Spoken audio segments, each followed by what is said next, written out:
They erased me with a click. That was all it took. One sterile conference call. A dozen familiar faces boxed on a screen, their voices clipped, rehearsed, hollow. HR read my name like it was a smudge on glass.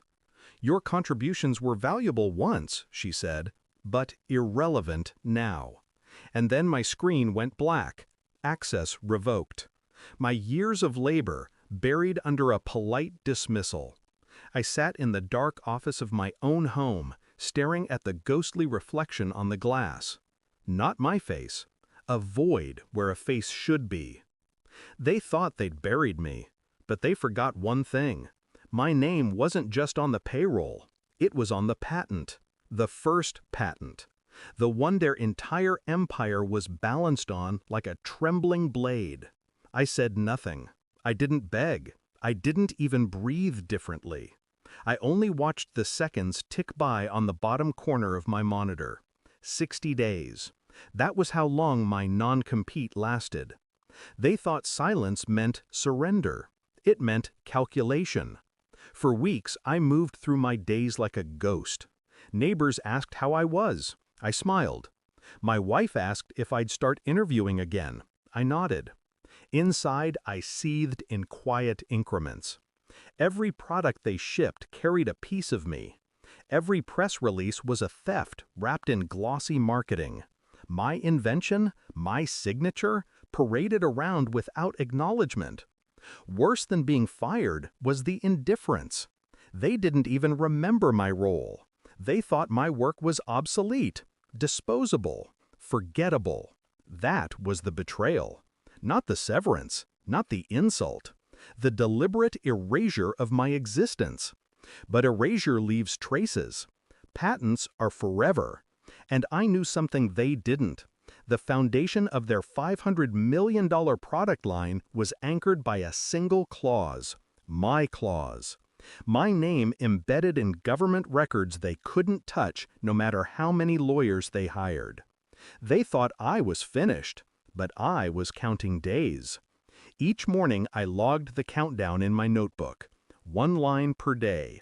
Black ink. Neat, controlled. I studied them from the shadows. Quarterly reports, stock fluctuations, supply chain whispers. I knew exactly how much they made from my invention. I knew how fragile their pipeline was. I mapped everything. Their dependencies, their distributors, their investors. Quietly, surgically. Meanwhile, I played my role. The silent casualty. The man licking his wounds. I let them believe I was broken. Inside, I sharpened every edge of my anger into precision. Day 47. I contacted a lawyer. He smiled when I laid the documents in front of him. "They don't know what's coming," he said. Day 52. I heard one of their executives on a podcast laughing about innovation. He said my name wrong, as if it barely registered in his memory. Day 59. I didn't sleep. My pen hovered over the last line of my notebook. One more day. Day 61 arrived with silence. I sat at my desk at 9 a.m., coffee untouched, when the email draft became a letterhead. My lawyer's words were exact, merciless. Cease and desist. My signature closed it. My name, the one they erased, stamped itself back into their world like a scar they couldn't remove. By noon, production halted. Machines shut down. Distributors froze shipments. Customers flooded hotlines with anger. I didn't call them. I didn't need to. Their panic was a language I understood without hearing it. Inside their boardroom, I imagined the faces that had once dismissed me, now pale with disbelief. Someone must have said, "How did we forget?" I pictured their silence. The same silence they left me with. Only now, it was theirs. The first call from them came on day 63. I let it ring. On day 64, they offered a settlement. Too small. I declined without a word. By day 67, their stock had cratered. 47 million gone in a week. On day 69, the CEO himself left a voicemail.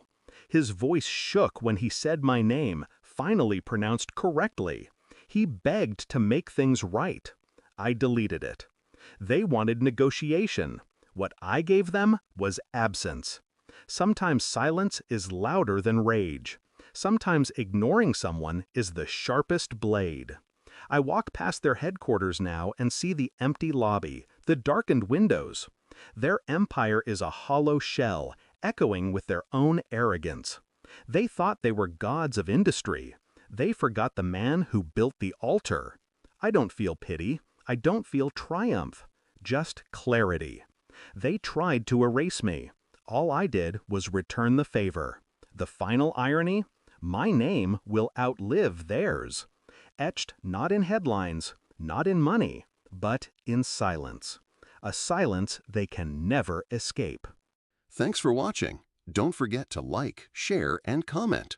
Subscribe now to Cheating Stories Insight World for more amazing stories.